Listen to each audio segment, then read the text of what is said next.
జగమంత కుటుంబం నాది, ఏకాకి జీవితం నాది, సంసార సాగరం నాదే, సన్యాసం శూన్యం నావే.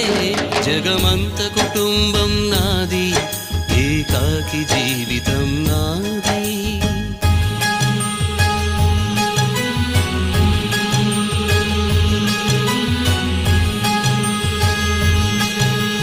కవినై కవితనై భార్యనై భర్తనై, కవినై కవితనై భార్యనై భర్తనై, మల్లెల దారిలో మంచు ఎడారిలో, మల్లెల దారిలో మంచు ఎడారిలో, పన్నీటి జయ గీతాల కన్నీటి జలపాతాల, నాతో నేను అనుగమిస్తూ